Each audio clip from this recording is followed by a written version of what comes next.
प्रस्तुत है the Lucknow post से समाचार वॉइस। देश में अब तक कोरोना वायरस के ओमिक्रॉन वेरिएंट के 4,866 मामले सामने आ चुके हैं, जिनमें से 1,805 ठीक हो चुके हैं। अब तक महाराष्ट्र में इस वेरिएंट के 1,281 मामले और दिल्ली में 546 मामले सामने आ चुके हैं। पिछले 24 घंटों के दौरान देश में 1,94,443 नए मामले सामने आए हैं और 442 लोगों की जान गई है, जबकि 60,405 लोग इस बीमारी से ठीक हुए हैं। इनमें से सबसे अधिक मामले 34,424 महाराष्ट्र में पाए गए हैं।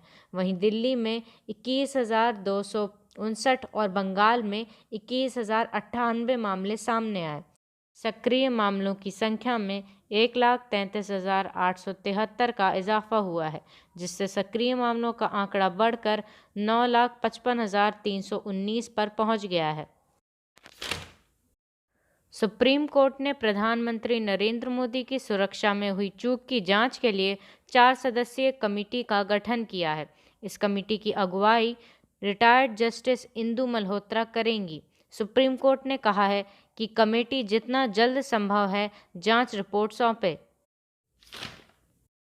रूस ने भारतीय मीडिया से कड़ी आपत्ति जताई है।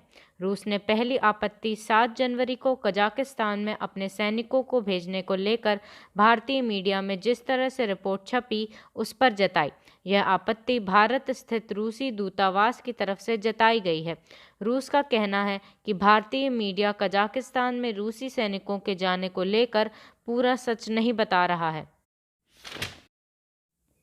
IHME का कहना है कि संक्रमण पहचान अनुपात में बड़ी गिरावट के बावजूद दैनिक कोविड-19 मामले जनवरी तक 5 मिलियन तक पहुंचने के लिए तैयार हैं। मार्च 2022 तक वैश्विक आबादी के लगभग 60% लोगों के ओमिक्रॉन से संक्रमित होने की उम्मीद है। डिटेक्शन रेशियो को देखते हुए अधिकांश मामले एसिम्प्टोमेटिक रहते हैं। ये वॉशिंगटन मेडिसिन विश्वविद्यालय में एक स्वतंत्र जनसंख्या स्वास्थ्य अनुसंधान केंद्र institute for health matrix and evolution IHME के नवीनतम अनुमानों में से थे।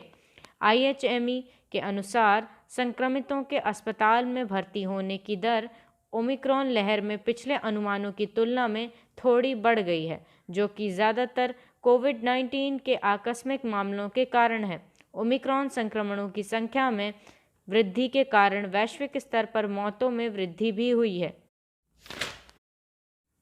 केंद्रीय स्वास्थ्य और परिवार कल्याण मंत्रालय द्वारा 11 जनवरी 2022 को जारी नवीनतम आंकड़ों के अनुसार कोविड-19 भारत के 732 जिलों में से 706 में फैल गया है। महामारी देश के लगभग 96% जिलों में बहुत ही कम समय में फैल गई है, क्योंकि देश ओमिक्रॉन संक्रमण द्वारा संचालित तीसरी लहर के प्रभाव में है। 29 राज्यों और केंद्र शासित प्रदेशों के 120 जिलों में से 3 से 9 जनवरी 2022 के बीच साप्ताहिक सकारात्मकता दर 10% से ऊपर रही है।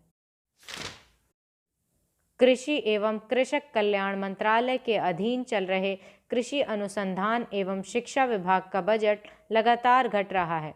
संसद के बीते शीतकालीन सत्र में कृषि, पशुपालन एवं खाद्य प्रसंस्करण की संसदीय समिति की रिपोर्ट में यह बात सामने आई। समिति ने कृषि, शिक्षा एवं अनुसंधान की गिरती दशा पर नाराजगी भी जताई। इस रिपोर्ट में कहा गया है कि विभाग ने 2020 से 21 के अनुमानित बजट के लिए 10,650.17 करोड़ रुपए का प्रस्ताव भेजा था, लेकिन विभाग को केवल 8,362.52 करोड़ रुपए आवंटित किए गए और जब यह बजट रिवाइज किया गया तो आवंटित बजट को भी घटाकर 7,762.38 करोड़ रुपए कर दिया गया, जबकि 2021 से 2022 में 10,241 करोड़ के प्रस्ताव के मुकाबले 8,513.62 करोड़ रुपए आवंटित किए गए। समिति ने कहा कि विभाग को जो कुल फंड आवंटित हुआ है उसमें से 70 से 75% फंड वेतन और पेंशन पर खर्च किया जा रहा है, जबकि शेष 25 से 30% फंड अलग अलग स्कीम पर खर्च किया जा रहा है। 3 साल में कृषि, शिक्षा और अनुसंधान के बजट में 57% की कमी आई है। नमस्कार, शुभ रात्रि।